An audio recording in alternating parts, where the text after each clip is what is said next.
Good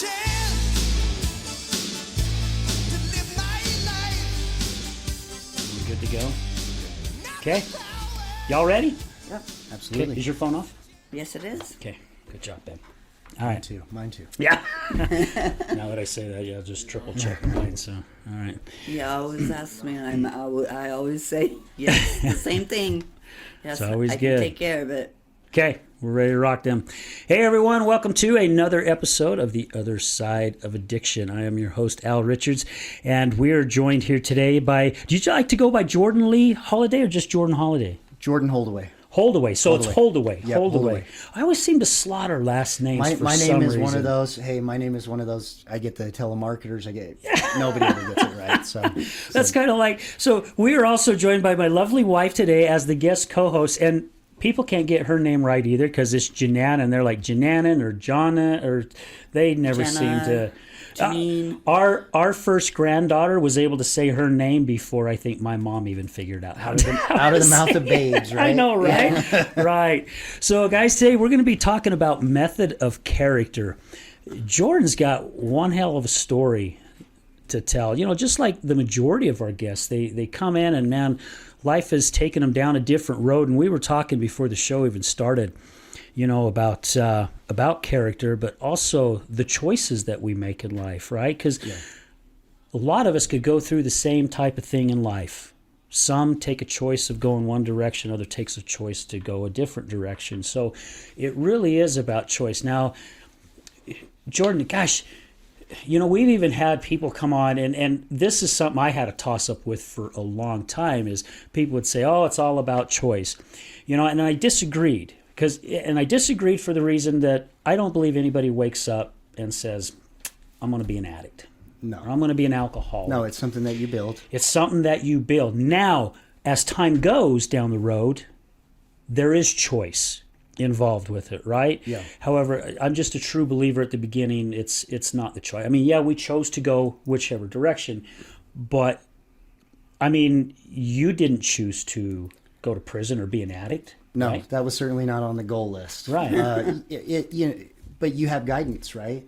Everybody has guidance in life. You're warned. You're told, hey, if you choose to go down this road, these things might happen to you. You know, and for me, I had to do it the hard way. I was stubborn. If you told me not to do something, then I wanted to try it, right?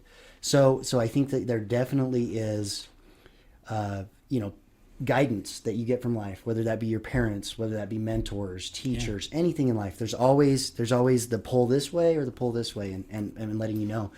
And so I think it takes a certain level of humility and faith, right, that you're going to listen to people. I trust this person enough to believe that they're telling me if I do this, I'm going to get these consequences in my life. And that just wasn't me.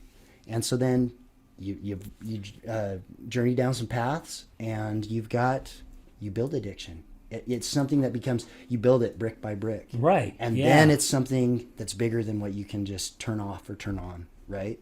Yeah. So I think that, you know, I think there's proof that there's genetic predispositions, right? You know, my parents were an alcoholic, and there might be some genetic choice factors like that. Like the first time I use, I'm hooked, right? Mm-hmm. And then there's some people that maybe they use over and over again. It feels really good. They could stop, but they keep doing it. And then it becomes no longer a choice because you've built that monkey on your back so big that you can't just turn it off, right? That's what I was gonna say with what you said. It's actually more the opposite of what you were saying, was because at the beginning, we have the choice. We have the choice, and then you build your addiction, like you said, and then it's harder to say, I have a choice, because you're already addicted, and so that makes it harder. So, in my opinion, in the beginning, it's easy. Later, as you build that addiction, it's not so easy to say, I have a choice. Yeah. Well, you know, and you talk about character, and that's really what for me has been the journey, is that character, the lack of or the presence of, right? And I think that's where that comes into listening to guidance from those people that are trying to keep you on a safe path, right?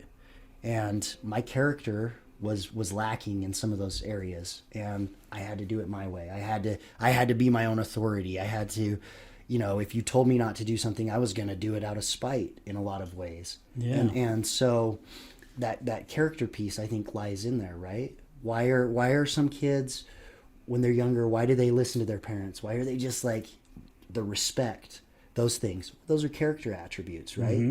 Those are things that you build. And for me, I was lacking in some of those. I didn't have a lot of respect for certain things. You know, I wanted to do it my way. Yeah. And that led me down that path. You know, You know, and it even happens as adults, you know, because I remember during Jenann's addiction, there were times that she wasn't drinking, but I was accusing her of drinking because, again, my life revolved around her addiction. I was actually addicted to her addiction, just to plain put it simple. Yep. And she did the same thing. And I used to tell her, I'm like, what are you, a flippin' teenager?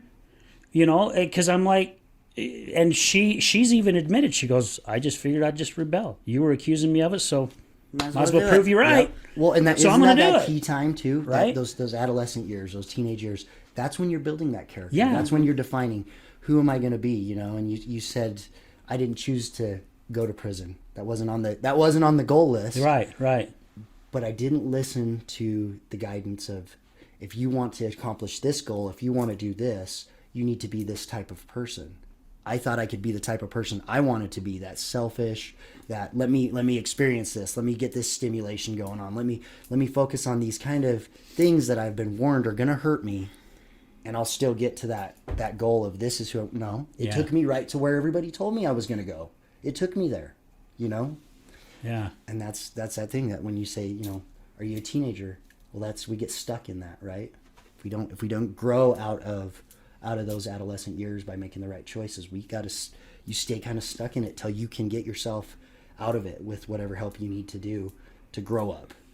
That's really, I think that's a big part of addiction is an emotional immaturity, a character immaturity. You know, I know it was for me. Yeah. Well, Well, go ahead. Hon. They say that, you know, once you get into addiction, that's where you stop. Mm-hmm. And then when you get into recovery, you have to start from there. Yep. Grow and mature. Yeah. Yeah. Absolutely. I was like 35 years old though when I started my addiction. You know. Mm-hmm. I mean, I was a social drinker before that, but I was about 35 when I started. But it was like, yeah, what he was saying was completely right. I would be like, screw it, you know. He thinks I'm doing it anyway, so I might as well. Well, and substances that we're taking to make ourselves feel better, they exaggerate those flaws that we have, right? You know, up to 35, there was probably some things that you were lacking in yourself, right? We all have those holes. Well, you take some drugs, you take some alcohol, makes you feel prettier, makes you more outgoing, gets those inhibition gone. Yeah. But it also throws fire on the faults as well too, Yes. right? Oh, yeah. What's that old saying? You take a drunk horse thief and you get him sober. Well, what do you got? You got a horse thief. Yeah. Right. Yeah. Yeah. Exactly right. Well, and it compounds. It literally compounds from there. Yep. You know, because I know many times when she would really start drinking heavy and then she'd start coming out of it, and I would calm down and I would have this talk with her. It's like, babe, come on, man, I'm tired. You're killing yourself. You know, there was times I got to the point where I was just bawling, just begging her, please. I don't want to watch you kill yourself. And, you know, you're worth more than this. And she'd be like, no, I'm not, you know, and I feel so guilty now for putting you what I just put you through. And then, of course, that guilt overcomes everything. And then pretty soon she's like, I got to medicate that because I don't want to feel this guilt anymore. And then pretty soon you're just like you said, brick by brick. You're just putting another one on there and putting another one on there. And you're never addressing what the real issue is. Right. The real issue is that self-deprecation. The real issue is that selfishness, not taking his feelings into account. Right. You know, and like you said, there was some of that on your side as well. But you take that and instead of let's look at the problem. What am I doing wrong? Well, I'll just cover it up with more feel good. You know, I'll trick my mind with the chemicals and tell myself everything's okay because it feels okay physically, but it's not okay, and you're just digging it deeper and deeper. I always knew that I had that low self-esteem and thought I was a piece of shit. I always did. Never thought I was worth anything, and so I always knew that. It's just I kept drinking because then I could just pretend that everything was okay. Yep. I never thought, when I was drinking, I never thought, or drunk, I never thought, now I'm the shit. Because I didn't. You know, I thought even worse. I felt even worse about myself. But it took me forever for me to connect with my brain and say, it's never going to get better if you keep doing the same old thing over and over again. Yep, it's a certain, you know, and then, you know, for me, I got into criminal behavior. That became an addiction in and of itself, because you start, you know, for me, high school, right? People party in high school. They experiment. They do those things. I did that because, you know, naturally rebellious. You shouldn't do this.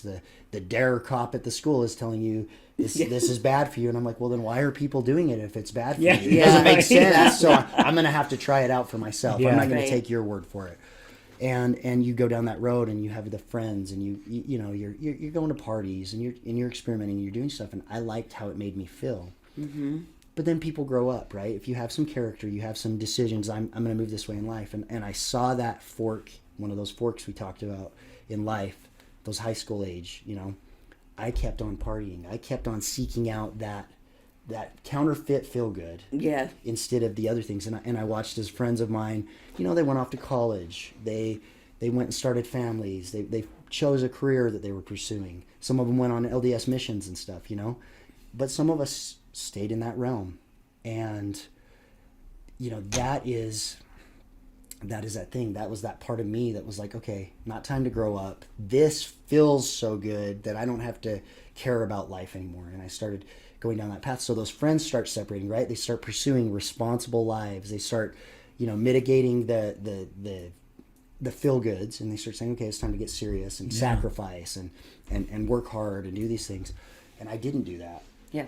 Well, when those good friends start to, because they're going to leave, you are the sum total of the people you spend your time with. So if you're becoming the kind of person that is not healthy for other people, the healthy people are going to start to vacate. Yep. Well, then who becomes your circle? Same type. Yep. Same type with maybe even worse habits than you have, right? Yeah. And then you start taking on their habits because you have this shared little precious, right? Like we all party together. We naturally seek out a sense of community. We do. And so this false sense of community is created around the drugs, created around the alcohol. Well, then things that I never thought I would do, you know, start breaking into people's houses, start physical violence. That stuff slowly starts to trickle in. And then over a period of time, I've traded out the path of a good life, you know, responsible living, all that stuff, for a completely different life. Brick by brick, built that path for myself. End up in prison, you know, for the first time at 23 years old. Gosh, that's so young. I know. My gosh. And ended up spending from 23 until I was 35 in prison, out for a couple months, back in prison, out for a couple months, back in prison, you know, and chipped away at over an 11-year period. Very little time out there, you know, doing me. Fortunately for me in prison, I didn't buy into that, maybe the rebellious side of me. Once I got into prison, then I didn't want to be the prison type of guy, you know. So I spent my time in there educating myself. I spent my time physically taking care of myself, you know, trying to pursue things. And I always had the best intentions when I got out of prison, but I still had that piece of me. That addiction piece was there now. That I know that I can have an instant feel good. I don't have to work hard. I can go put this in my arm and instantly everything feels like $1 million. And probably fall right back in the same pool, right? Oh, same. Jumping same back in the same cesspool, pretty much. Same pool. I would get out of prison, you know, go get a job. I was one of those guys. This is one of those aha moments that we talked about. You know, I was one of those guys my whole life. I always heard how much potential I had, right? People would say, oh, she's got so much potential. I used to think that was a compliment. It's not a compliment. That is a insult. It is. It you know, it's not meant as an insult, but if you really look at it and you go, wow, I've spent decades with people telling me, you just have so much potential. That means I haven't reached that potential. That means that I've just been sitting here spinning my wheels, right? Yeah. You're slacking. And so I would get out of prison, best intentions, healthy, made some new connections, you know, wanting to do whatever, but I kept that same group of people. And I just remember, you know, you'd go get a job, you'd get a little money in your pocket, you go buy a car, And regular everyday people are not impressed by that. That's what you're supposed to be doing. Right. You're supposed to be going to work. You're supposed to be taking care of your financial stuff. So what do? You go back to the lower bar people and show them, hey, look what I'm doing. Oh, cool. Well, I'll tell you what, we burnt that up in a real short period of time.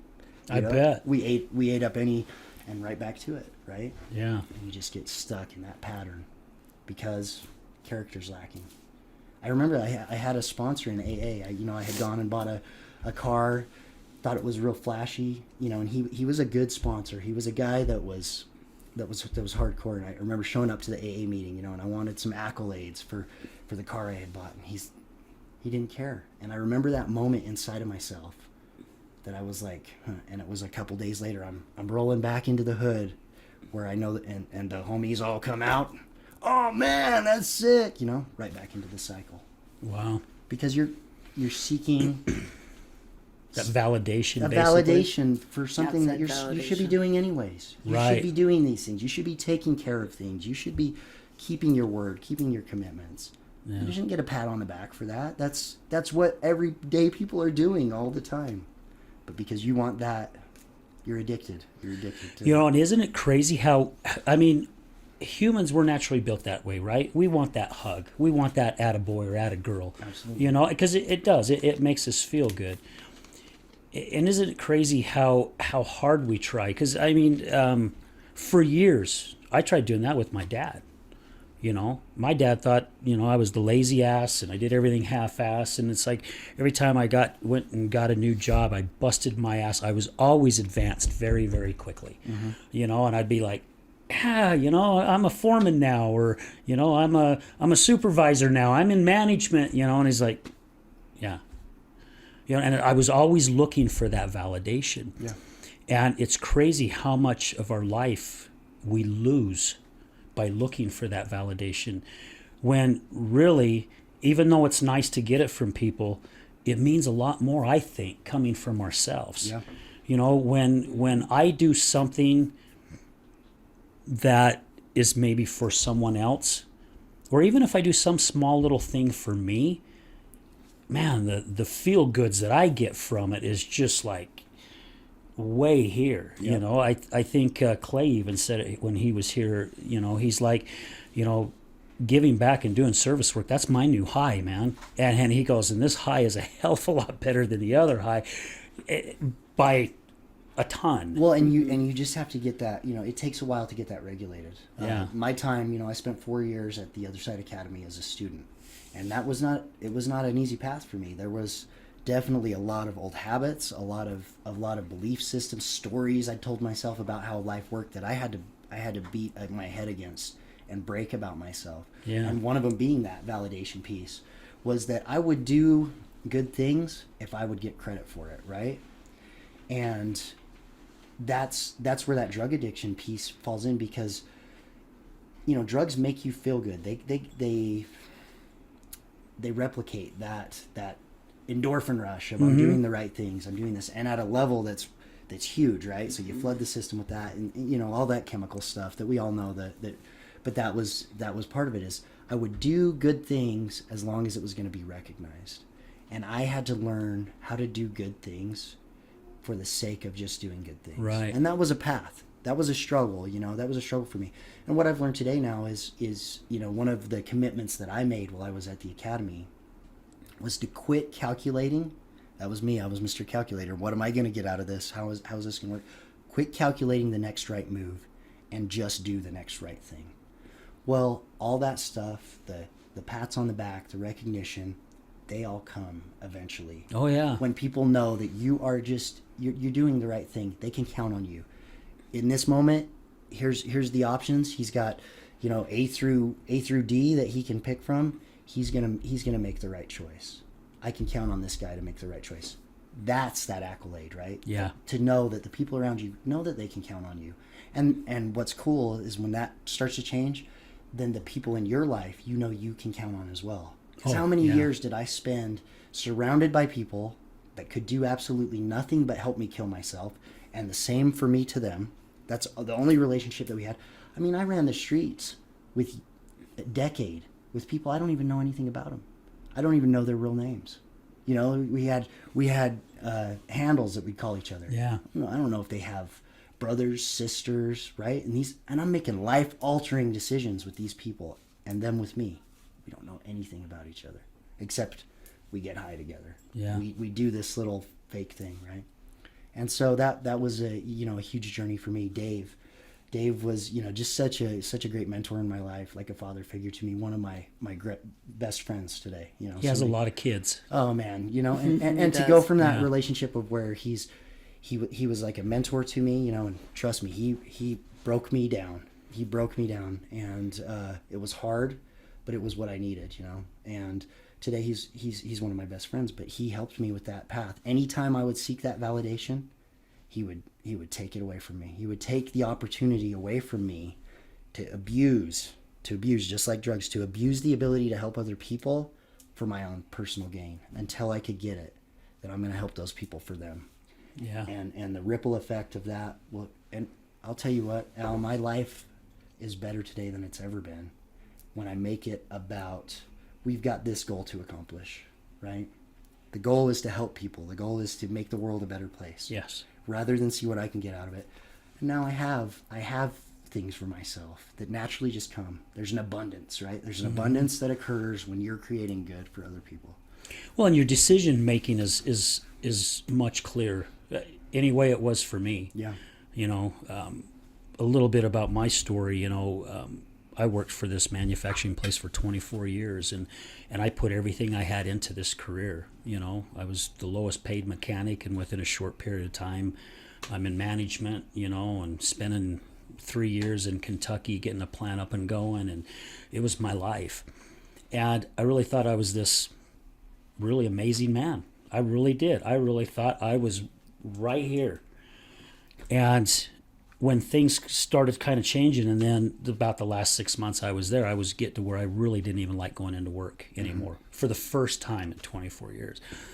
And when I lost my job, some of the people reached out to me, and there were a few that opened up and said, man, we never trusted you. Like, I mean, you never trust. I never stole from you. I always respected your home and your vehicles and loved your kids and respected your wife. And it's like, no, that's not what it was. It's like you were always out for you. Exactly. And I started thinking about it, and I was like, that freaking hurt. But they were right. They Absolutely. were 100% right. And I mean, Jenann can even contest to this. We had some heated discussions that I didn't want to go to work for a corporation ever again. I wanted to take some time somehow and still try to bring money in to help her, because she was starting to handle things at that time. Figure out who the hell I was, because I was not here. I was frickin' down here. Yeah. And it was with the character, talking about character, ego gets involved with that. And that frickin' ego has a way of tricking you and confusing you that can really mess with your mind, right? Well, and when you talk about that moment, you were presented with some outside points of view. You had this vision of who you were, right? This guy. Yeah. Then you got a dose of other people's reality, right? Because who's right and who's wrong in that situation? And it sounds to me like you took a moment to introspect and say, and that's that character piece, right? I'm going to listen to what other people are telling me about myself. Yeah. That's not a strong suit for most addicts. That's not a strong suit for egomaniacs, right? That's a piece that at the academy that we just reinforce is the feedback. You have got to listen to others around you and what they're telling you. Yeah. Because they will hold that mirror up to you. And luckily it sounded like some genuine people that you respected, and when they said that to you, you said, okay, let me take a look at this. Maybe I'm not who I thought I was. Yeah. And that's character. I think that's That's character right huge, there. yeah. At any moment to stop and say, let me take another look at this. And when you're on drugs and you're on alcohol, you don't have that ability. Well, your mind's not as clear, No, though, right? and you don't have the ability to stop and look at yourself. Right. But you always know who you are. You always know who you really are, and that's what drives that addiction and stuff, right? Yeah. And part of that, even that growing part for me, so luckily I did listen, which I'm very grateful that I did pay attention and start really doing some soul searching and going, okay, who am I really? Who is it that I want to be as an individual? How do I want to be looked at? You know, and especially when we had our first granddaughter, I'm like, what type of person do I want my granddaughter to see me as? You know, and it's just not her, but other people, my two daughters. And as I'm doing this growing process, I don't know how many years had gone past, and I remember I got invited to this class. A friend of mine does this life coaching thing, and he invites me to it. And he's like, hey, man, just come as my guest. You know, don't worry about anything else. Just come as my guest. And I'm like, all right. So I show up, and we do this exercise. And we close our eyes, and we have 3 people that surround us, one in front, one on each side of us. No, 4, and one in back of us. And they're all saying all these really great things about you, you know. And I remember sitting there with my eyes closed and just going, holy shit, man, this is freaking, I mean, it was like a high. Mm-hmm. It was a high because you're hearing all these positive things about you. And by the time the class was done, I'm walking out of there going, man, I got this shit, man. I'm here again. Yeah. Our homework was, they had these 7 affirmations. Our homework was we were to memorize the affirmations, go home and look in the mirror, look at ourselves in the eye, and repeat those things back to us. And I tell you what, I got hit in the frickin' crotch pretty quick. Because I'm like, yeah, this is a piece of cake, man. I got this. And I started doing it. And it took me, I don't know, maybe a couple days, because we had to do it so many days in a row, a couple times during the day. I have realized, no, I'm back down here. Mm-hmm. Because when I'd go to say those things, I wasn't looking at myself in the eye, I was looking away. Yeah, you weren't aligned. And every time I get ready to say it, I was looking away again. Yeah. And I'm going, you chicken shit son of a bitch. You can't even look at yourself in your own eyes and tell yourself these things, which is telling me I don't believe it. Yep. I thought I believed it, but I don't believe it. And that was another huge awakening for me, you know, and it's crazy how much I lost that while she was going through her addiction, right? Because she was probably going through those same types of things, just in a different way. Yep. And I totally forgot all about that because, again, I got caught up in being addicted to her addiction and was totally forgetting all these tools that had been taught to me. Yeah, and you have to be, you have to make a concerted effort to want to be the best. You know, if you want to be good, and do good. Yeah. Right. You know what I mean? You can't counterfeit it. There's not a method. So no. do good things. Be the right person, and that was for me. I one of the breaking moments for me. So I had been at the academy for 2 years as a student, and had not been honest in some certain, in certain aspects early on, because I had that convict mentality. I came in, I was out for myself. I'd gone to the academy with the opportunity to get out of this big prison sentence I'd scored for myself, right? And I kind of looked at it that way. I'm just going to go through this motion. I'm going to get out of the trouble I got myself in, and then I got it figured out. You guys get me out of the trouble. Thank you. I appreciate it. But I got it from here, right? Well, the academy immerses you just in this character building and accountability, integrity, and so it starts to chip away at you. Because you are the people you spend your time with. Mm-hmm.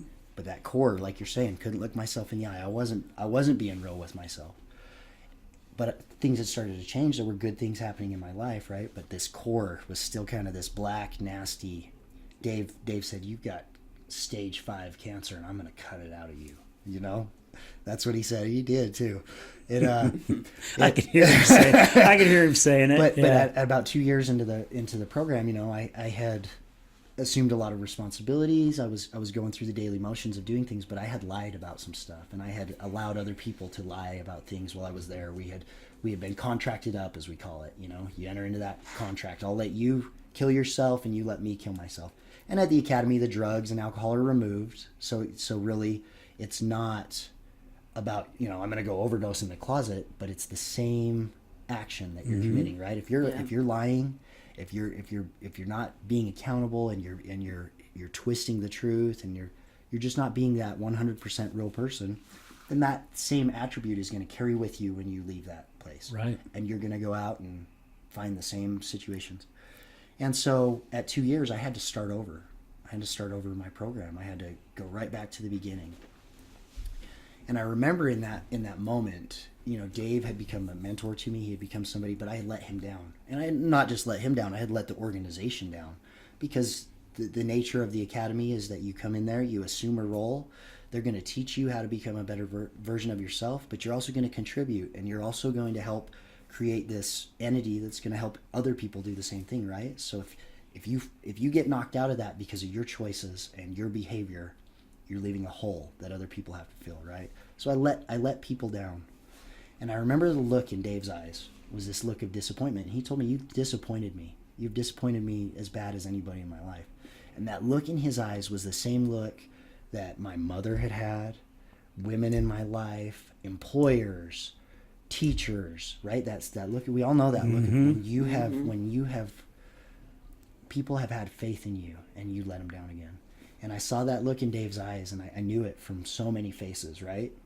I've seen it in my own eyes, looking in the mirror. I said, I'm never going to see that look again.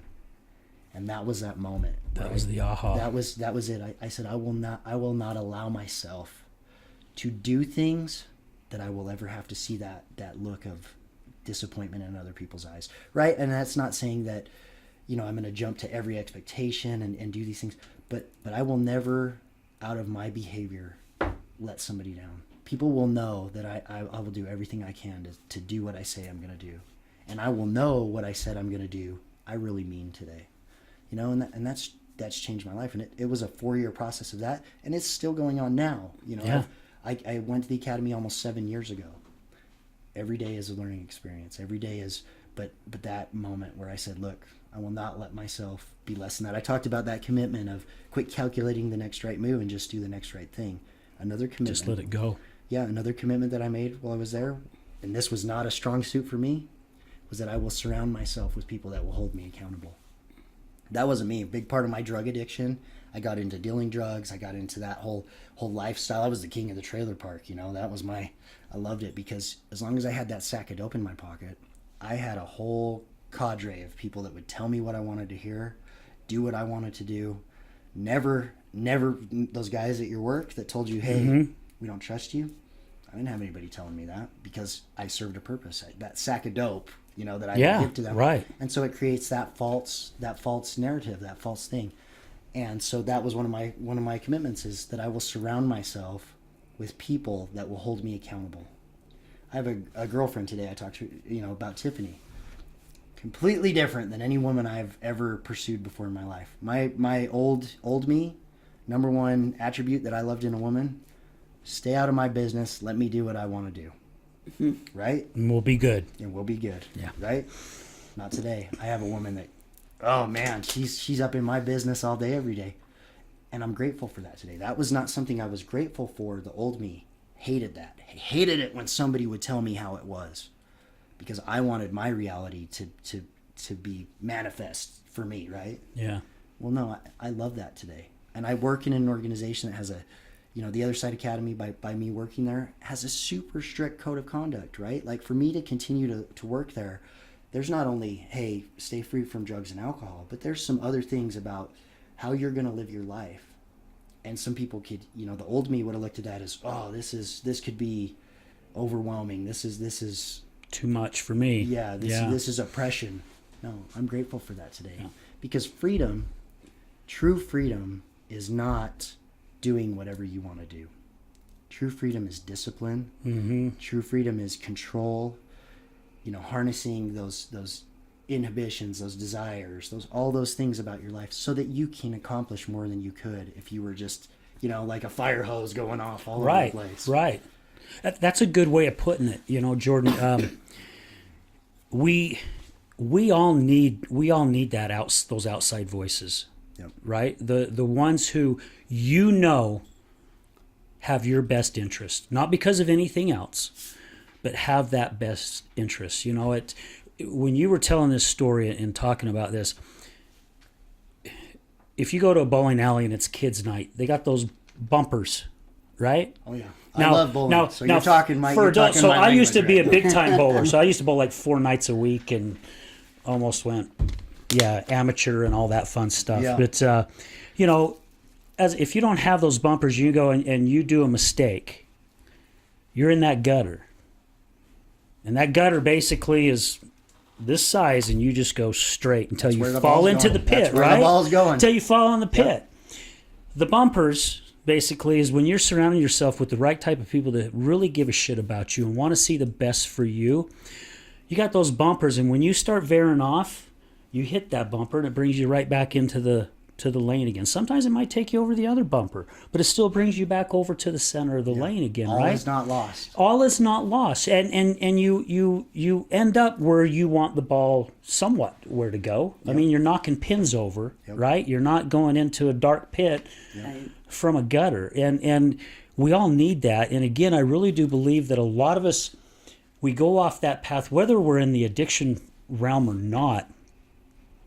Our frickin' ego takes over and says, you don't know what the hell you're talking about. I do. But when the outside entities seem to see something that we block ourselves from, right? We got those blinders on and we're not seeing the whole thing. No. You know, and again, I thank those people for being honest with me. I really, really do, because it really got me thinking. You know, and it's even just like, you know, with my wife when I fell into the depression, and she's like, you know, you're going to get your ass out of bed and you're going to paint the living room.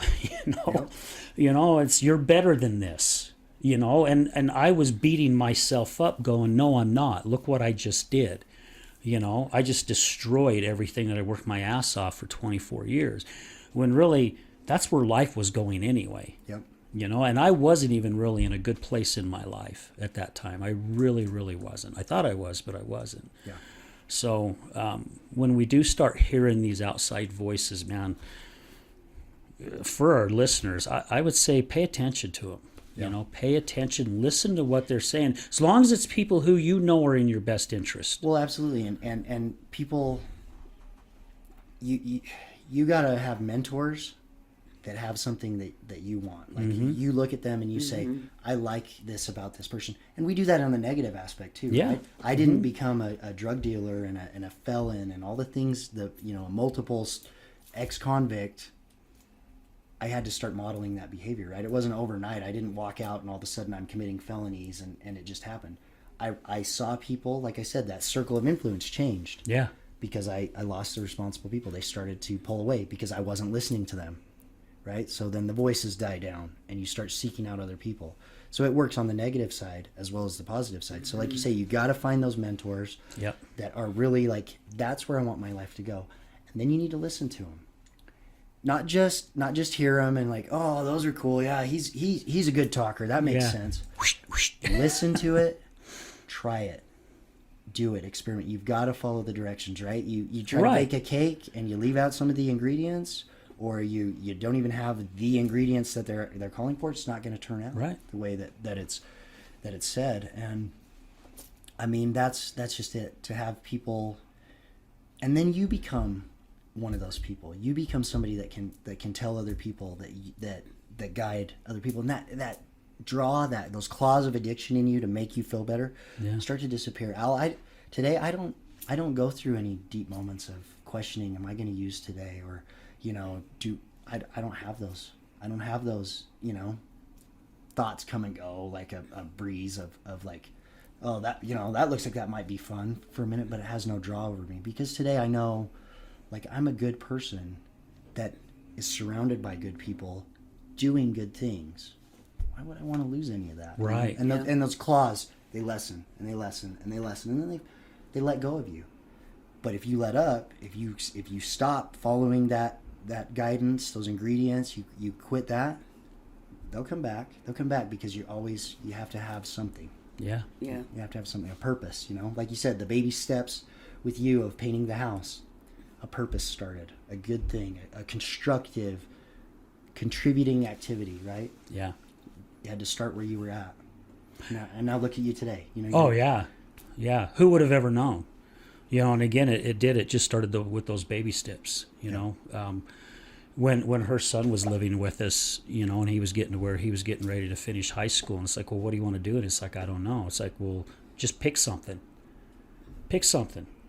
Yep. At least it's a start, right? Yep. You're starting somewhere, and if it doesn't work out, jump off that boat, get on another boat, see where that one takes. Because he's still young enough to figure out which direction he wants to go. And unfortunately, it takes a lot of us. I mean, I spoke about in the live show last night that, you know, it took me up until 2 years ago, starting this podcast, to know what my why was in life. Yeah. This is my why. I have got it. I'm not saying I've got it all figured out, but I know what my why is now. Well, and this is another one of those crossroads, right? Mm-hmm. And whatever, 6 months, a year, 5 years, 10 years from now, there's going to be another one. This is right. This is your why that got you, you know, like the bowling lane, right? Yep. Eventually, those bumpers, you come down and you learn how to keep the ball in that lane. Yep. You learn how to control that, and so this is it. Your goal is to knock down those pins, and you're figuring out different ways to get to them now that are, you know, who knows where it's going to go from here, right? Yeah. And having those concrete, as long as you're doing good things, more good things are going to happen. More Right. endeavors. My life today, I'm surrounded by, I have a network of people that, you know, a lot of the guys that come on your show, my connections with the academy. Gosh, my life is so full today. I should be still sitting in prison. I did the math a little while ago. I probably would have been coming up for parole about right now. Wow. But instead, I've spent the last 7 years really building something for myself, right? Not wasting that time like we talked about. You're sitting in a prison cell, you can only accomplish so much. Mm-hmm. You can try to turn some things around and do some stuff. But instead, for the last 7 years, brick by brick, I broke down some of that wall that I had built, and I started building new ones, new paths, right? Yeah. And then it just grows and it grows. And we did the same thing negatively. I did the same thing negatively. You know, you got to look at it. It works either this way or that way. Oh, yeah. Yeah. Because I built a network before. My old me, I had a network of people too, but they were poison to me, and I was poison to them, and we were destroying everything that came in our path. So you just got to flip the switch and get it going the right way. It's like this statue I saw once. I went into, oh my gosh, what was the place I used to go up there in Draper to get tee shots? Ageless Men's Health. On the front of the counter, they've got this statue that, from about here down, it's all blubbery and nasty looking, you know, overweight. And from about here up, you're starting to see the six-pack, and you're starting to see the chisel. And the person who's doing it, he's got the chisel and the hammer, and he's chiseling away at it.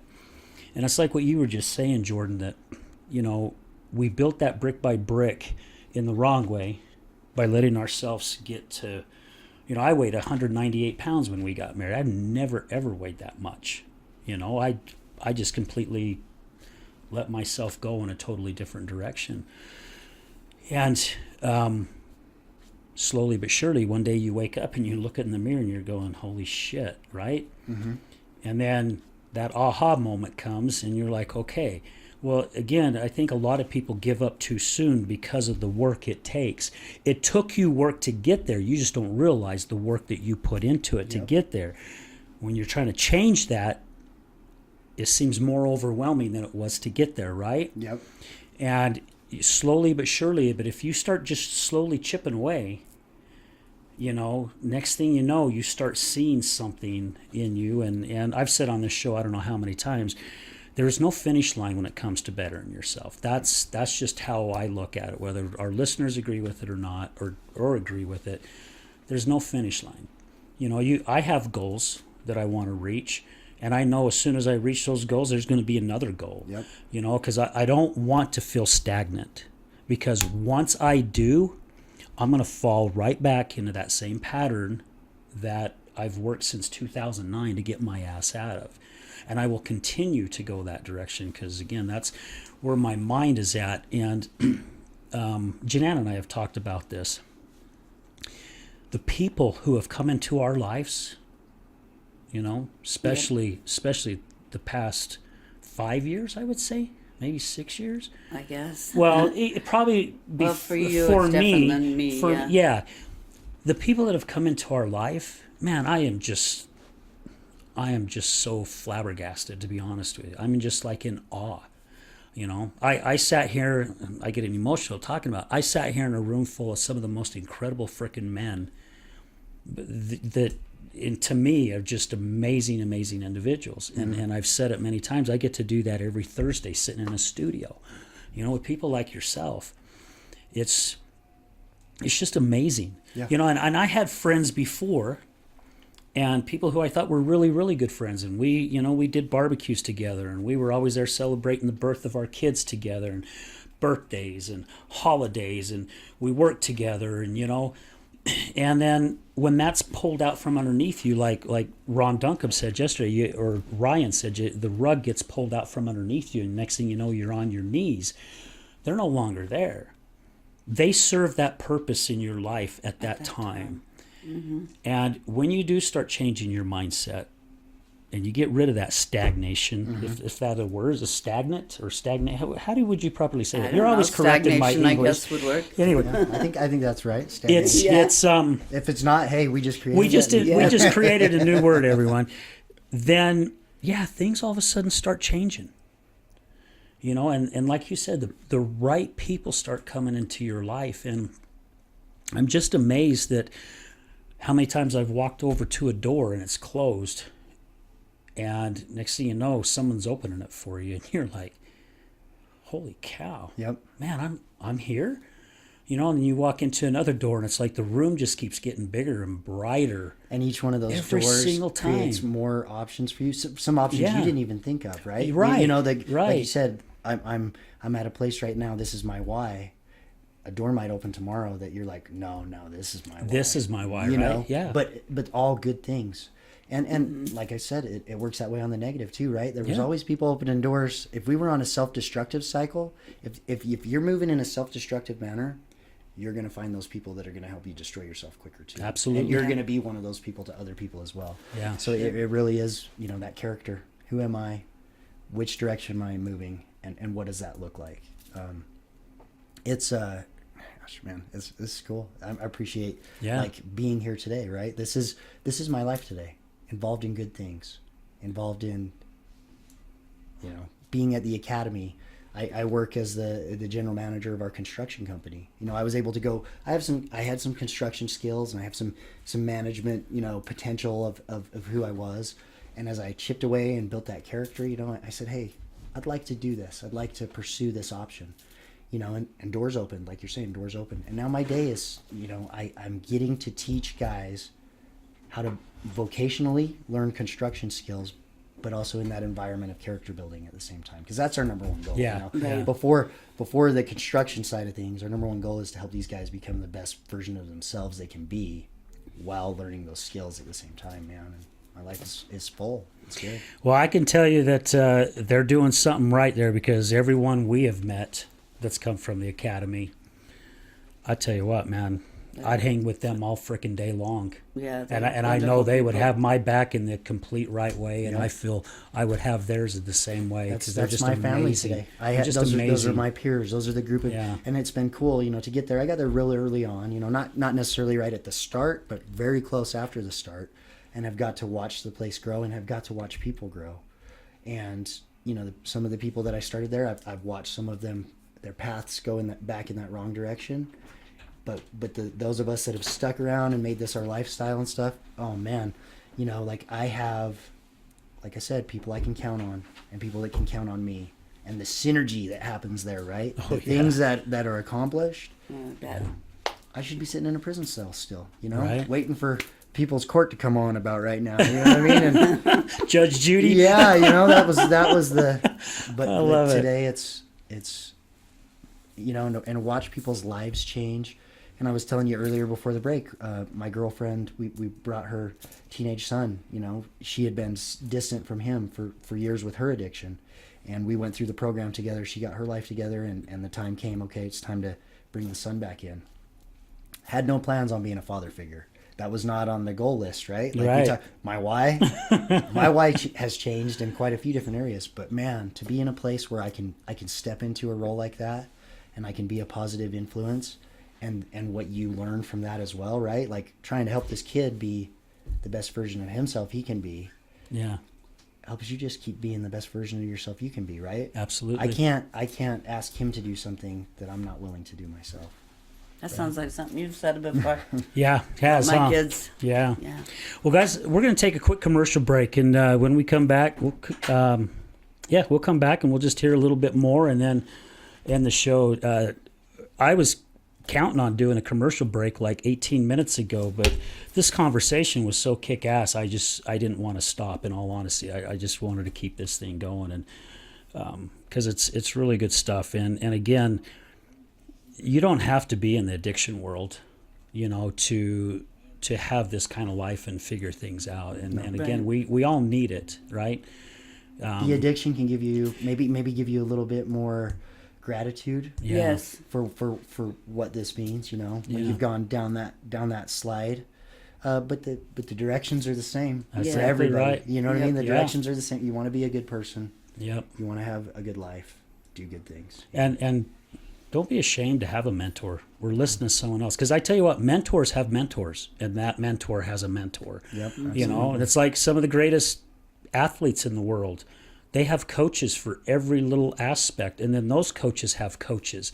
We all need it to better ourselves, right? To continue to grow. So, I know yeah. the Nicholas Smith that you had on. Yeah. Just recently. He's good friends with my uncle, and those guys are just they're life coaches, and they are just intertwined, right? Always bringing in new information, always sharing ideas, always talking to each other, always trying to edify each other to be the best version of themselves. That's what you need. You need Right. people, and if there's people in your life that will let you be less than what you can be, You you don't need want to to start pushing those people out of your life. Yeah, exactly. That's the hard part, right? Yeah. And those are some of those codependent ties that you have to break, because if this person will let me get away with, my bar's up here now, but they're going to let me knock it down to here, that means that person's dangerous to me. Not putting that on them. It's my choice. Right. It's your choice, yeah. It's my choice Yeah. but Right. I've got to have that self-awareness, right? Yeah. I cannot have people around me that will let me get away with things. Yeah. Yeah, my daughter and I were talking about that yesterday. Her aunt, Angela, called her and said that she wanted to come see Magnolia, which is her baby that she just had for Christmas. And so Adriana called me. The relationship with them is very rocky. And so she calls me, says, Mom, I don't know what to do. What should I do? And I'm like, you know what I'm going to say. You really do. If that person is going to cause you to relapse or to go back into, because she's got mental health issues. If that's going to cause toxicity in your life, then you need to say no. And she's like, but how do I tell her? I mean, after all, she's like another mom to her. That's what she's like. And after all that we've been through and everything, I said, you just tell her, just straight up, just give it to her straight. Say, you are not good for my life. You make me feel like I'm less than every time I'm with you, and I just cannot have that in my life, or else I will lose my mind. And I agree that we're going to go to a commercial break, but it's almost kind of like how I would say with you. It's like, you make me feel. No one can make you feel any way but yourself. Right. Instead of, I would say a better way is, this is how I feel when this happens. Because Right. they're not going to get as defensive because you're not throwing the bucket of shit right back on them, right? Yep. So it's better. I would say it's a little better if Right. she would pull it back and just say, Yeah, this and- is how I feel. And if you're Yeah. on that path, and you set some boundaries with somebody like that, you say, look, and I've had to do that with people. I can't be around you because you allow me to be a worse person of myself, and I want to be a Right. good person. Yeah. That person's either going to rise, and that's been my experience at the academy. Because like I said, I was sneaky. I was a liar when I got there, and I had other sneaky liars. And some of us got that. We got our shit together. We fixed that about ourselves because we had those boundaries with each other. Right. Yeah. But there was other people who were not willing to Mm-hmm. when you tell somebody, look, I need you to be more than what you are, if you want to be in my life, they're either going to rise to the occasion or they're going to get on down Right. the road. Right. Well, And and that's kind of what she was Yeah. saying Yeah. to me afterwards. She goes, "Well, Mom, you do that to me too. You what's the word I'm looking for? Trigger me into going into that frame of mind." And our relationship has been really rocky her whole life, and So I'm like, I know I do, and that's why when you go through those episodes, I stay as far away as I can because I don't want to make it worse. Yep. And she actually had one a couple weeks ago, and she was begging me to come help her with her daughter and stuff.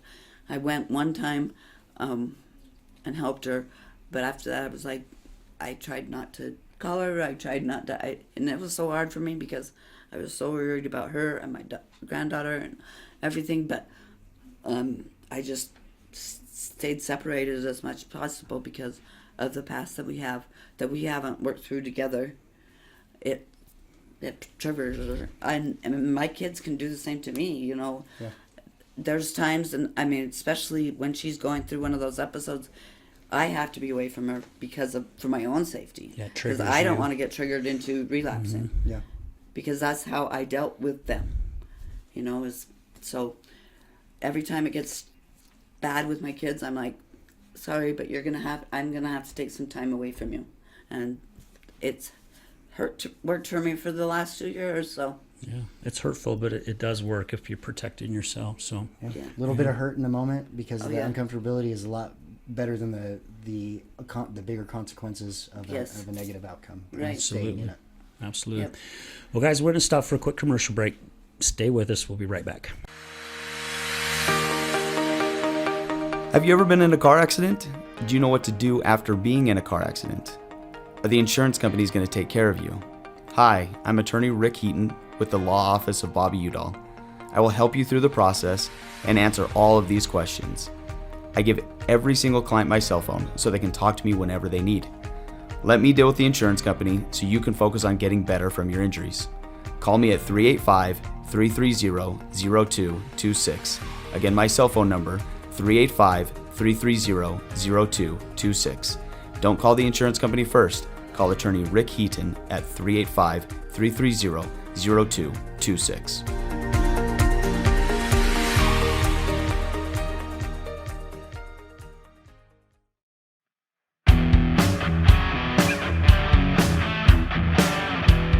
Hello, my friends. This is Brad Neufeld, and I want to thank you for tuning in to the Resilience Talk Network.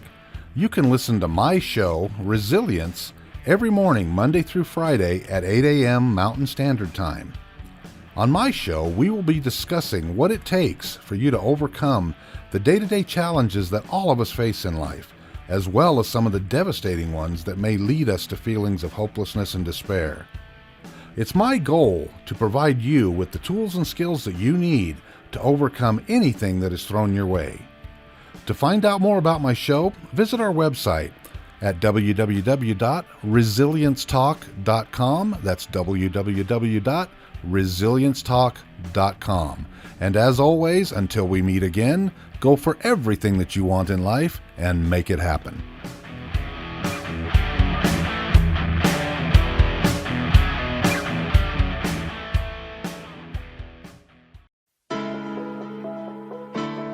Good morning, this is Leticia with Computer Hospital. We are your computer repair experts for both PC and Mac. We are your community resource for all of your computer repair needs. What makes us different is that we want to fix your computer. We also do free diagnostics. We charge a flat rate labor, which means that you won't pay by the hour. All of our computer repair is done in-house with a fast turnaround time, and same-day service is also available. Feel free to stop by anytime without an appointment. We're located in Sandy at 8721 South State Street. Again, that's 8721 South State Street, or call us at 801-987-3993. Again, that's 801-987-3993. This is Leticia with Computer Hospital, and we look forward to seeing you soon.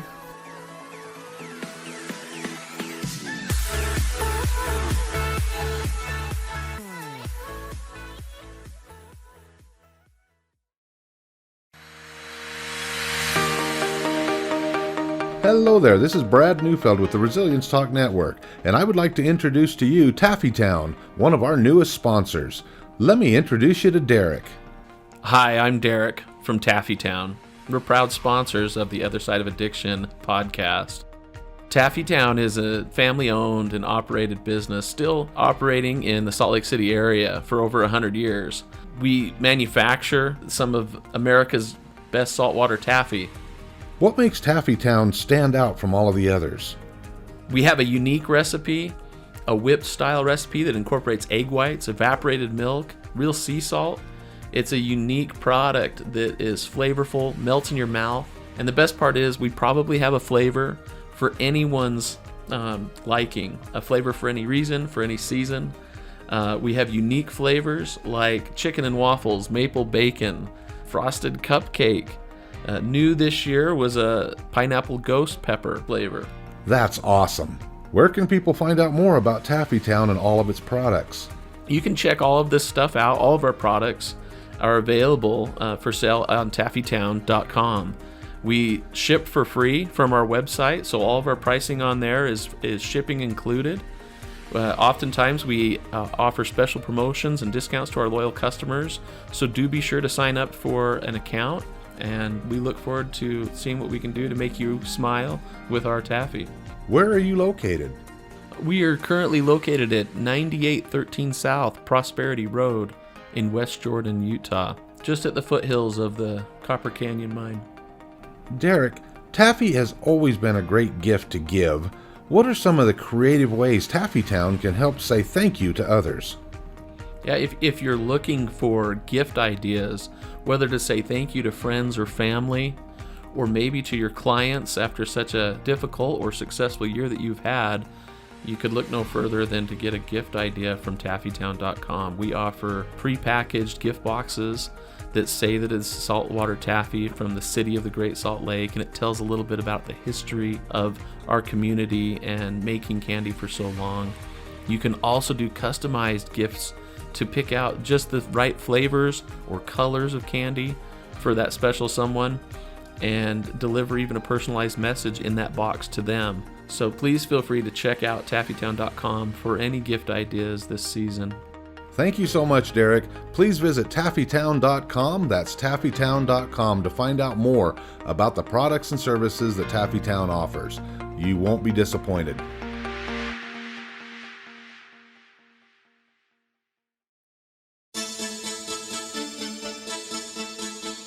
Do you know someone who's gambling with death due to an addiction? Do you know someone whose life is being turned upside down due to a loved one that's battling with addiction? Hi, I'm Al Richards. I am the host of the Other Side of Addiction podcast. I started the podcast due to my wife's battle with alcohol. Let's just say I became addicted to her addiction.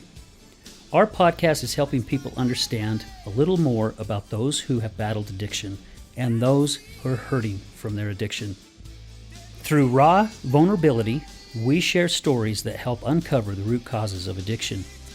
Shame felt on both sides, matter of the conscious and subconscious mind, continued beliefs, and often confusing paths of recovery. We collaborate with real people and their stories, as well as licensed professionals, to help our audience gain a better understanding of addiction. You can find us on Resilience Talk Network. You can also find us on Facebook at Mr. Al Richards. That's Facebook at Mr. Al Richards.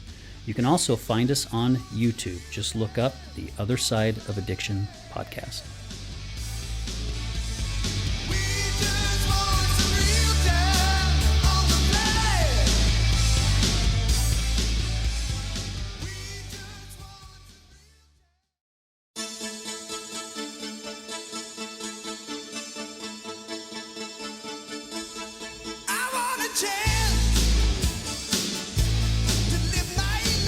Hey everyone, welcome back to the Other Side of Addiction here with our special guest, Jordan, and our lovely co-host, my wife, Jenann. So thank you all for being here. Greatly appreciate it. Man, the first half of the show was just, or I should say the first three quarters part of the show was really, really good. And what I really liked about it, and we'll get into it here in a little bit in the second half, what I really liked about it, it wasn't really all about, you know, the addiction that you went through and where life took you. We touched base on it just a little bit. Sure. However, what come out of that was just, in my eyes, was just kick-ass, to be honest, because it's something that I believe, and again, this is just my belief. You believe what you guys want to believe, but character is something that all of us need to work on. You don't have to be into an addiction to be working on your character, you know, and we talked about looking ourselves in the mirror, right? You did, and I did, you know, and can we really look at ourselves in the mirror and say positive things? And if we're looking away, then we're not actually believing what we're thinking that we're believing. Right.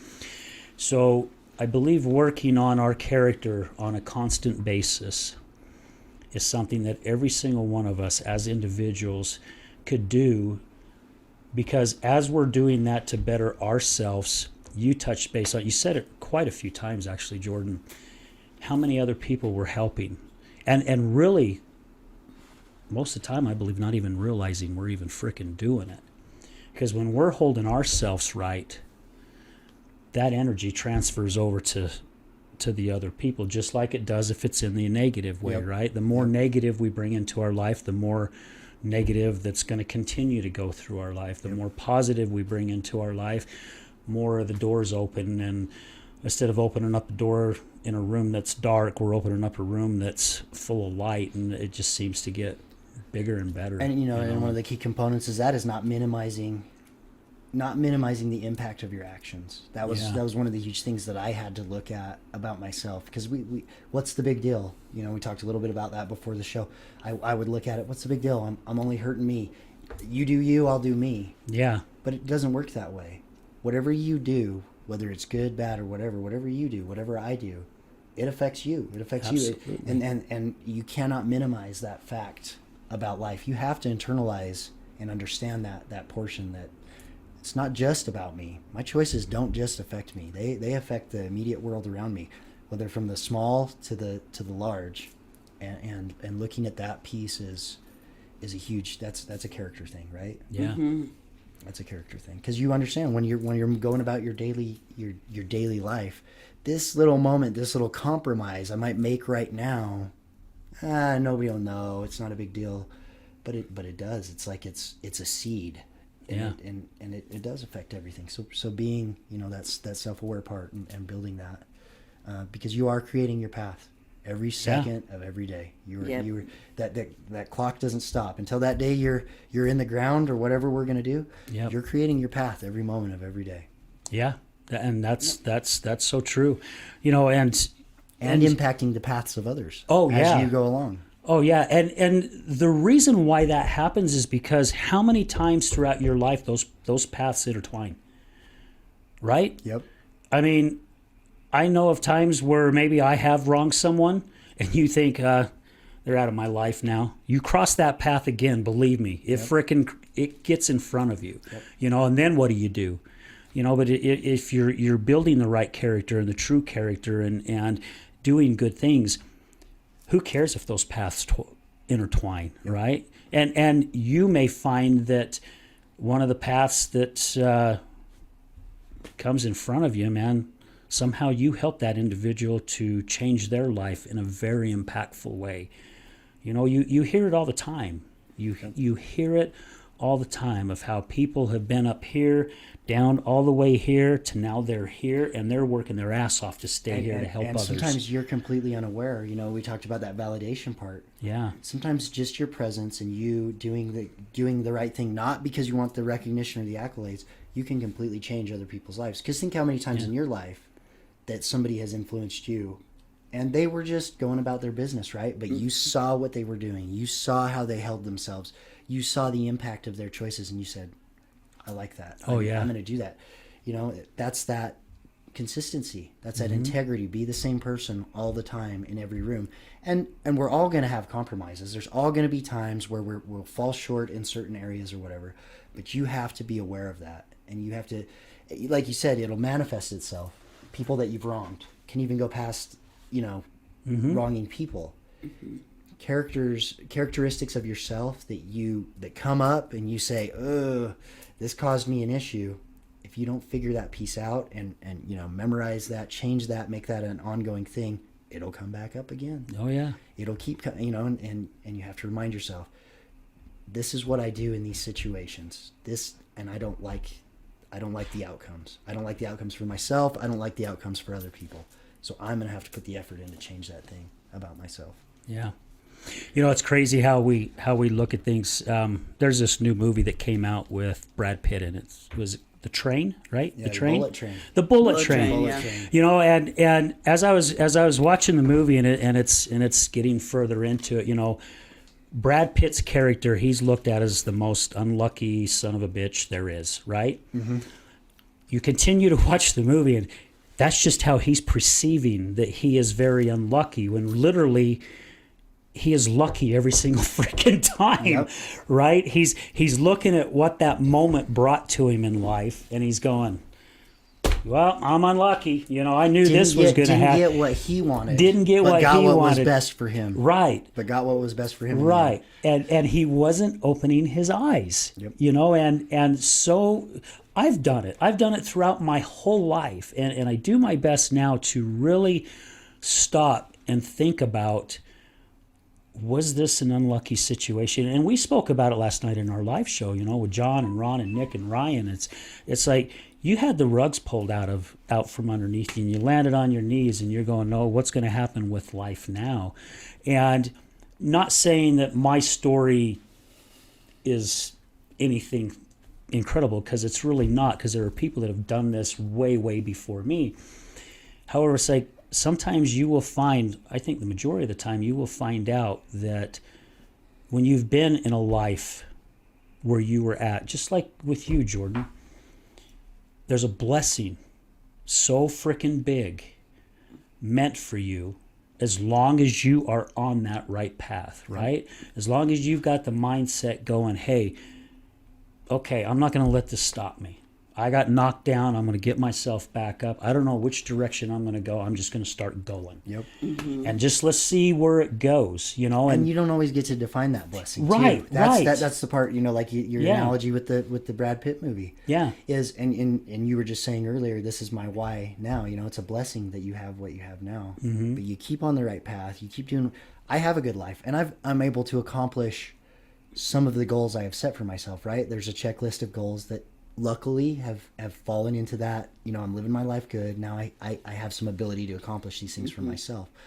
There's other things that have transformed. You know, I talked about the kid. I talked about those that weren't part of the game plan. Yeah. But blessings in and of themselves. You don't get to decide what the blessings of good fortune are that come at you. You do get to decide how you look at them. Yeah. And you can look at them sometimes as, and I think that's where we get off track. All of us sometimes. We get things that are the best things that could ever happen to us, right? Like maybe some kind of eternal blessing, a lesson that's going to last for all time and all eternity for us, right? Whatever we are. But in that moment, we don't see it that way. We see it as a curse sometimes. Yeah. You know, and then that's where you get off balance. But it's cool, man. You know, and I'd like to get in just a quick story here, a little bit about your addiction, and we know it led you into prison, and Sure. and you know what got you into the academy, and we've heard a little how that changes. And one thing I shared in yesterday's show, and I don't know, I think we were talking about this even before today, before we went on air. You know, I don't know if you've ever floated the Provo River. You know, my wife and I, we one weekend we decided to go up there. We made reservations, and you go and you get your tube, and then you get in the bus, and they take you up, and they drop you off right below the dam at Deer Creek, and you get on this tube, and you go with the flow of the river, right? Wherever how the current's taking you, and sometimes the current will take you into the brush, you know, and you got to kind of scratch your way through it and get yourself back into the middle of the river, and you're flowing. And I've really been working on this a lot harder for myself the past 4 or 5 months, is just letting the current take me wherever the hell the current's going to take me. Mm-hmm. We are so busy doing everything we can to direct our life. That's just the 3D world, you know, just go with the flow, you know, and yeah, you're going to hit some freaking potholes. You're going to run into some walls. Sure. You're going to run into some locked doors, you know. But you're not going to stay there. No. You definitely won't stay there unless you choose to stay there. If you want to stay stuck there and bow your head and say, okay, whatever, there's nowhere else I can go, then fine. However, when it's so much enjoyable, you know, the times when we even was able to connect our tubes together, and we're just chatting and we're just chilling, you know, and enjoying the sun and then the water, and we're just floating down and you're seeing wildlife, and it's so enjoyable. If we had sat there the whole time and going, oh shit, we're going downstream, oh we're going too fast, no, we got to start paddling this way and start paddling that way, we're missing so many things because we're too busy trying to direct something instead of just letting it go. Well, and you know, it's like going to movies or theater or anything, right? Life is it's enjoyable. People like to go watch those things, and the characters in movies, the characters in theater. There's beautiful people. There's amazing situations that happen. There's also ugly people and ugly situations and nasty, scary, right? But we enjoy going and watching those. Well, that's unfolding for you every day. Yeah, Enjoy right. your life. It's better than any movie you'll ever go see. Yep. Sometimes it's a little bit more interactive, and it's you know, and there can be some deep stuff, but enjoy it because it is your story. It is your movie on that screen. Yeah. You know, and that's what each one of us has to get, those challenges, the overcoming of them, the tragedies that are going to happen in each one of our lives. It sucks when it happens, but it's your story, and you can wow, you know what I mean? It's like an epic tale. Yeah, Shakespearean tale that you Right. get to experience, right? Yeah. Yeah, as the saying goes, you're the captain of your own ship, right? Yeah. So, yeah. So, Jordan, what's, I mean, you spoke talking about putting a needle in your arm. I mean, you just didn't wake up one day and go, hey, this is kind of where I'm going. And, you know, you had some life events, I'm sure, that happened. Yeah, and, absolutely. you know, you started dabbling in things. Like you said, you were kind of like the renegade going, no, you say you can't do it. Well, why everyone else is. And, you know, so I'm going to do it as well, the rebellious. I mean, where did it take you? We've had people come in to where never drank alcohol and tried alcohol, and then one day woke up with a hangover and someone said, here, try this, gave them an Oxycontin. Next thing they know, they're freaking heroin addicts, you know. Sure. And it's so crazy to see these paths of where something that's just so tiny and harmless that they felt was harmless at the start. Absolutely. I love to share my story. It helps validate the experience for, you know, your listeners and everybody. You know, where have you been and where are you at today? Yeah. Right? So, you know, I started off, grew up here, mostly in Utah. Was raised in a family with a military dad.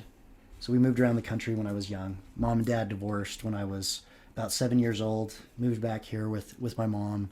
I'm the youngest of 3 kids, and there's a big gap between me and my brother and sister. They're real close to each other, and there's a 10-year gap between me and them. So I was the baby, and I was kind of, you know, the lone child.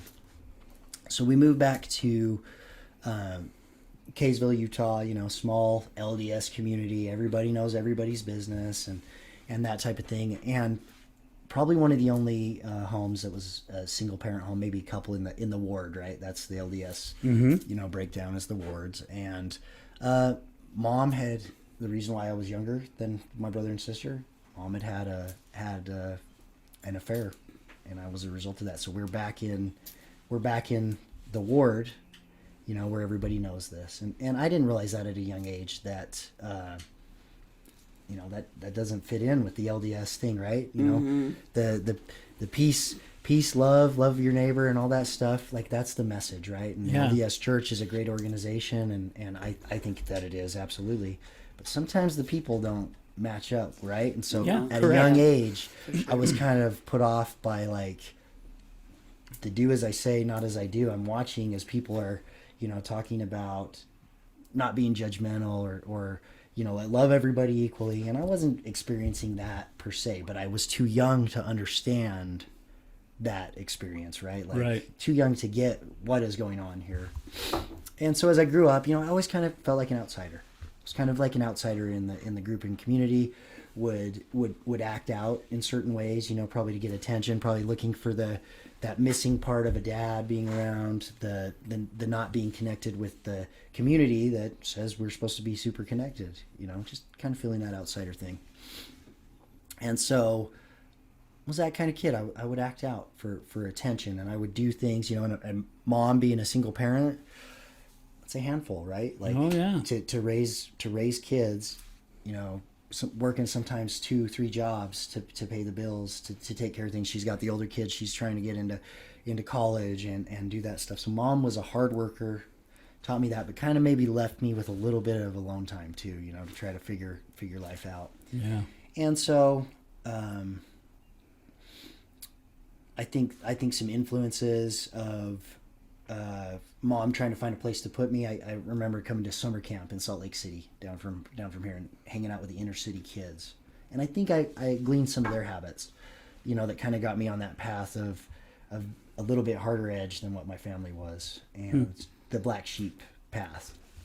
And so would get attention from that, you know, among my peers of acting out and trying some new things. So the natural progression of that is I'm going to experiment with some drugs. I'm going to, you know, that's going to be a part of the acting out. That's going to be a part of this identity is this kind of shocking rock star-y type thing, you know, because that wasn't how I was raised. That wasn't the vibe inside the home, but that's kind of what I sought out. And as I got older and got bigger than my mom, you know, controlling me started to become less of an option, because, you know, you're bigger than her, so you can't physically do things, and you just kind of start,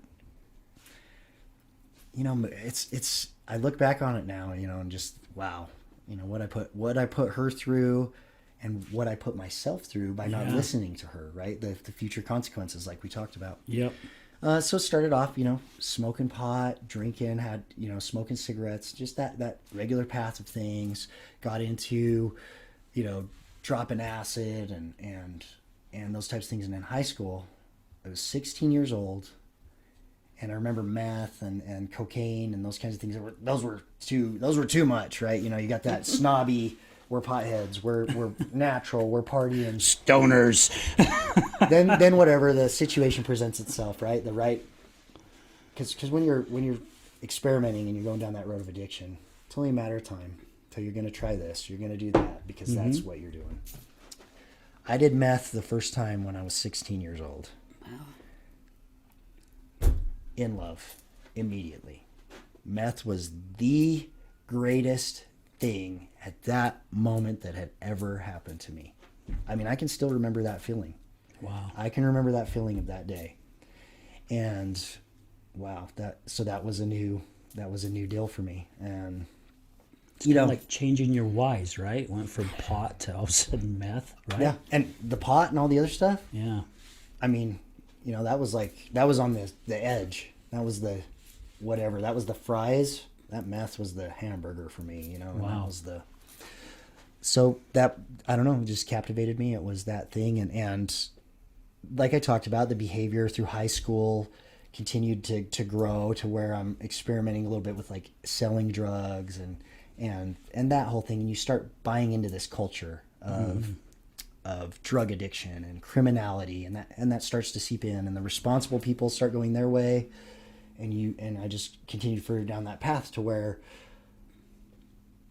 I'm not gonna answer to my mom. I'm not gonna follow the social mores of society. I'm gonna march to the beat of my own drum. You know, that juvenile, stupid, and then you got drugs on top of it to just push you down that path. So I find myself, the people that I would buy drugs from are now the people that I spend most of my time with. And those guys have habits, right? They have, and they would do things to support their habits. And I'd watch what they do. They'd be breaking into people's storage sheds, or they'd be shoplifting or doing counterfeit, you know, checks and go, you know, that thing that you see. And me, the arrogant, pompous prick that I was, I'm like, these morons can do it, then I can for sure, you know. So I delve into that life of the criminal behavior, and that thrill-seeking part starts to kick in, because that becomes an addiction in and of itself, right? When your status, your reputation is based off what you can get away with, and that, you know, and how solid you can be, and you know, so then that you start going to jail a couple of times. That inundates you more into that, because you are the sum total of the people you spend your time with. And before you know it, my whole entire belief system doesn't even resemble what I grew up. You know, when you talked about, was my goal to go to prison? Was my goal to... And I went to prison 4 times and was headed back for the 5th time, probably for a pretty significant chunk, when I got the opportunity to go to the Other Side Academy, which was a godsend. I was 35 years old, you know, and had kind of reached that point where I was like, well, this isn't working out. Like, life in prison is not, you know, that is not my goal. That is not, but but I've traded off everything. And I think there's a weird part with people that are trying to get out of addiction and trying to break some of those cycles where you've invested. I mean, at this point, I've invested 15, 20 years in this type of behavior, right? You know, little by little, it keeps exaggerating. Well, then when you want to break out of that behavior, you feel like a counterfeit or a fraud if you're going to do something different, right? Because you've told yourself this is how the world works, even though it's not. So it's almost like a guilt? Yeah, it's a weird thing. Like you will trick yourself into. Wow. I've invested so much time into becoming this type of person. The real me, that soul that I have, that conscience, that everything says this is not who you are. But gosh, you've sure invested a whole lot of time in being this person. If you do something different now, what does that say about you with all this that you've invested, right? Like you're saying about the career that you had. Yeah. Well, my career was just in a whole lot Something of different. Yeah, something different. Something different. And so when you want Yeah. to change up careers or you want to have that identity, shift, it's hard. But I got to come to the Other Side Academy, which was cool because it was like kind of a last minute effort, both for the amount of time that I was going to go to prison, but for me personally, like I knew I was at a point in my life where I knew if I continue down this path, I'm never going to get back off of it. I'm either going to end up dead or I'm going to end up one of these old ex-convicts in prison that's just his life. Families dying off, nobody to, and just living that cycle. Mm-hmm. So I got the chance to come to the academy, which was cool. It was expressed to me. There's this new place in Salt Lake City it's for ex-convicts who have this lengthy criminal record, and it's run by ex-convicts who've gotten their life together, and it was this new concept. It was kind of a new thing. And so a prosecutor that wanted me to go to prison and a judge that wanted me to go to prison, they kind of gave me the roll of the dice, and they said, we're after a lot of heated, I bet. trying to get back and forth. I've got a rap sheet, this thick, that just stupid. Just stupid. Just a path of destruction. And so the prosecutor said, you know what, I'll give you a shot. I let a couple of guys go to that place, and they didn't last 2-3 weeks. And so when you're done, we've got you. And so we've had to make the deal with them and do all of that. And so I went to the academy, and it was I mean, it's hard to put into words what it was. All of a sudden, I was on my way to prison one day, and the next day I'm in this beautiful mansion, like could walk out if I want to, could leave at any moment if I wanted to. Yeah. So kind of that off balance thing, but knowing what was the consequences were, what was in effect if I didn't finish this thing, if I didn't do this thing, and and they didn't talk about drugs. They didn't want to know who I was. They didn't want to hear that story, the story that I just gave you now. They didn't care about that. We don't care how many times you've been to prison. We don't care what crimes you've committed. We don't care who you think you are. You're not some big shot. You're not. We don't care how many women you think you've, because you're full of shit. You haven't done any of that. You are a monster that has done these certain things. We're going to give you a second chance at life, is what they said. So take the second chance and leave the rest. We don't care. And that's a hard thing for somebody that's identified that way for so long to do. And that's something that every student that comes to the Other Side Academy, that really it has to break down that old identity, the stories that you have about how life works and who you are and what matters, right, and all that stuff. Yeah. Because at the end of the day, the Other Side Academy doesn't believe, we help people with substance abuse problems. I had a substance abuse problem, but what we do is not based off of drugs or alcohol. We don't really think those aren't the problem. Those are a symptom of the problem. Yeah. The problem is you don't have integrity. You don't have you're a liar. You're not accountable. Everything's one-sided. Everything's selfish. We need to fix those things, and all that other stuff will come out. So, went through that process. I stayed there as a student for 4 years. Like I told you earlier, I started over at 2 years into it, which was that was it. That was the break. That was the final breakdown. That was the shattering. You give the analogy of that sculpture. Mm-hmm. You've been to the academy. You see in our main building, we call our main building the Michelangelo because we have an unfinished Michelangelo sculpture there. And the metaphor is that you come to the academy and, you start off as that block of marble. And Michelangelo said, I don't create the sculpture. It's already inside the block. It's inside of it. Mm-hmm. I just take away what's not the sculpture. That's what we do at the Academy. And how does Michelangelo get that sculpture out of there? Well, he takes a chisel and a hammer, and he violently beats pieces of rock off of that until it becomes this beautiful sculpture. And that's what we do at the Academy. That was the process that I went through. You know, and I say violently, it's not. This is simple, everyday standards that people live by. That You should tell him how yours was. How my experience was. But to somebody who's a sensitive drug addict, to Yeah. somebody who has just filled themselves with these lies, it feels like a violent process. It's Right, not. It's right. just plain and simple, good behavior, good ethics, and how do you become that? And in your face, we'll tell you, you're not living up to the standard that you need to live up to. And if you don't like it, there's the door. There's the door. When Al, when he went to speak Yeah. at the Academy, he had a little game. They did games for him. They're like, "Would you like to play one of our games?" And I think you said yes or something like that. Yeah, I said, So and then just they so asked- you know, hon, it's not like you think. They We're not asked going to if go I play wanted- a board game anymore. They asked if I wanted the G version or the X version. I said, "How do you do it for people that come in?" They're like, "Okay." That's all they said. But by the time Yeah. he got done, he was sweating. Oh, he beads was, of sweat You were could feel the foaming up. tension. I was holding his hand the whole time. You could feel the tension in his body. It Yeah. was wow.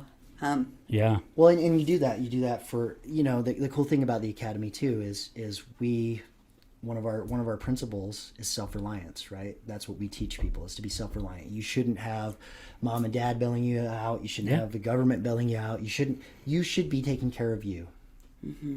And so the Academy generates its own revenue, right? We don't take money from the federal government, the state government, so we're not bound by No these insurance. timelines, no insurance companies, and Yeah. it doesn't cost the student. It didn't cost me a penny to come. Or your family. It doesn't cost my family a thing. Nope, it costs you your time and your commitment, right? And you're going to work while you're there. We have a number of businesses that we run that generate the revenue to keep the doors open. And so going in and doing that, right? Like learning that principle of the Academy and that you're going to buy into this process. You dug the hole, you should have to climb back out of it. Yeah. And so those parts like that, the games, we call them breakthroughs now. They've changed the name from games to breakthroughs because people would get confused. They'd say, Yeah. games, it's board night tonight? Oh yeah, it's board night. Yeah, you didn't love this. But so you would come in, you know, and you went through that process. It's a highly accountable environment Yeah. where you're getting called on your daily behaviors, whether it be from, not cleaning out the sink, you know, after you brush your teeth in the morning, to all the way to like you're stealing something or you're putting people's lives at risk and everything in between, and you'll be called out on it. And then your peers will confront you in a highly volatile fashion. I hate to say volatile. It doesn't have to be volatile. The more fight you put up, the more volatile it's going to Right, be. right. The more parts of you that they have to chip away to get there. And so it's up to you. It's up to you to how crazy it's going to get. What was the behavior they used? It was something with some girl, right? Wasn't it? Yeah, they were accusing me of talking about some girl's ass or something like that, or you know, Or hitting on flirting her and with her. flirting with Yeah. her, and Yeah. you know, That's and what I it was was. denying it, Oh, my and, God. and stuff like that, and I was like, oh my gosh, holy cow, And so you go through that twice a week. yeah, Oh, that's what I was trying to say. So, you know, the minimum stay at the Academy, it's a 2.5 year. 2.5 years now. Two and a half year minimum commitment, and that's because we're not bound by those financial issues Insurances, yeah. of insurances and federal funding and those different things, right? Like, but you can stay as long as you want. Yeah. I stayed there for 4 years as a student, and I work there now, so I'm still immersed in the environment. I'm still very intricately there, and that's the key to this change, right? Is that long period of time. You go into rehab for 30, 60, 90 days, you know, and I know Dave's talked about that a million times. Oh, It's yeah. just not enough time. You spend Yeah. 20 years digging a hole. It's going to take you a little bit more than 30, 60, or 90 days to climb out of it. Yep. And so, but that feedback group, the breakthrough groups that we talk about, twice a week, every week, and that's our gospel. That church, that's our church. You don't miss it. You don't. Those doesn't matter if it's a holiday or whatever. That process is where that breaking away of things comes. You got the day-to-day where the life where chiseling's coming. you're learning how to work. You're learning how to care about your community. You're learning to be involved. But that Tuesday and Friday night, that's when you're going to come in and you're going to take a look at yourself, and you do that twice a week.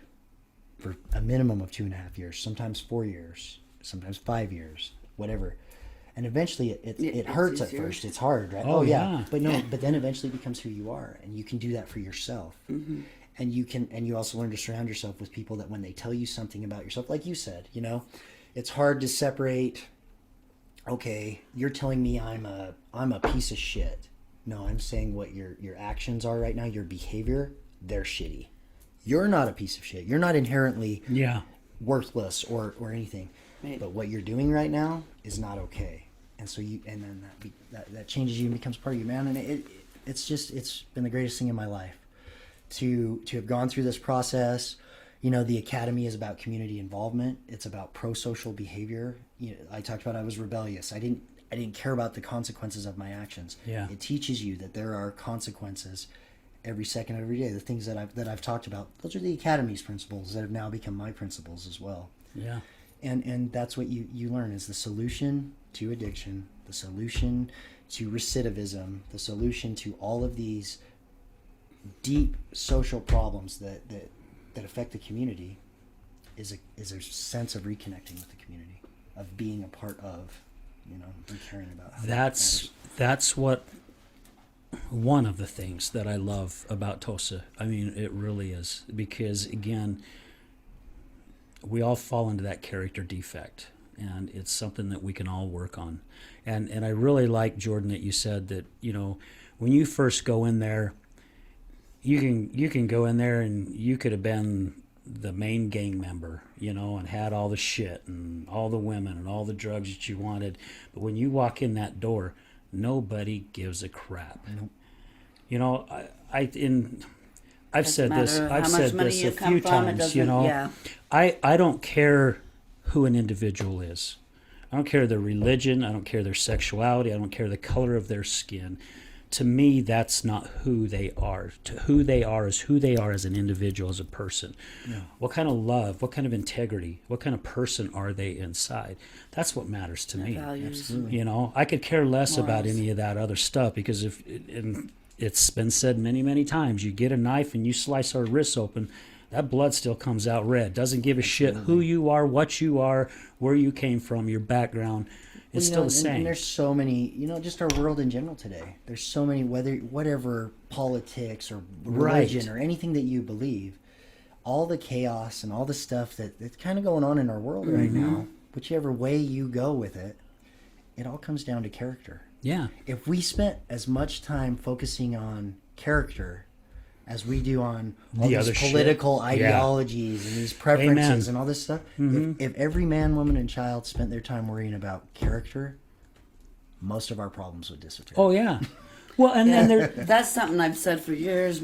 Me now, he used to go to a lot of AA meetings with me. Anytime there was an open meeting, he'd go with me because he just wanted to support me that way. And so we have come together, and I mean, there's been many conversations after the AA meeting that everybody in this world should go through AA, because that's what they teach, is to how to change your character defects and serve others and all that stuff. And if everybody in the world was doing that, then we wouldn't have all the problems that we have in this world. Well, and The it hate translates. It shows the other side of addiction, and that's how we've come to meet each other is through addiction and through that stuff. But it's the same everywhere. It's the same for everybody. That these challenges and these things that arise, but the issue with addiction is you take those character defects and you're throwing gas on the fire. Right. When you add drugs and alcohol and you add or or start whatever to break the law. and so character really is the key, and I'm glad that we talked about that today, about the method of character. I think that's that's exactly Great what caption. Yeah. I agree with that as well. It's sad. It's sad that they're wanting to divide us, and how some people are so dead, damn, and determined to make sure that they're putting their input to get other people. It's not my job to get you to believe what I believe. No. That's not for me to do. My belief is my belief. Yep. Whether I was raised that way or something changed in my life, your belief is your belief. Absolutely. What makes me right and you wrong? or vice versa. Yeah, and when You you, know, start, so when who you, cares? when you start making those issues the choice that I'm gonna get you to see things my way, Yeah. more important than I'm gonna be a good person, Yep. and you're gonna be a good person, then we get an upside down world, just Yeah. like we did in our own lives. My world was upside down because I was more focused on getting other people to do things my way and not just being a good person. Yeah. Yep. Yeah. Man, this has been a great show. It What do you has. think, babe? Really has. Yeah. Yeah, it's been a really good show. Jordan, as we end this, what's something that really, I mean, I think the character, because we've spoke so much about it, what is something you'd really like our audience, our listeners to take away and talk to them? I mean, if you look at that camera, man, they're going to see your face, your eyes. What is it that you want them to get from this show?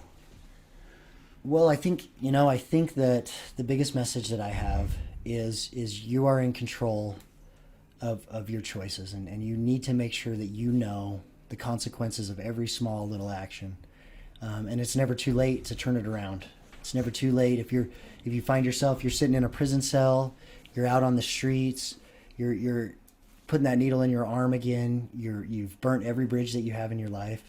It is never too late to turn it around, but it's going to be on you to put forth the effort to make it happen. And it comes from the circle of influence that you spend your time with.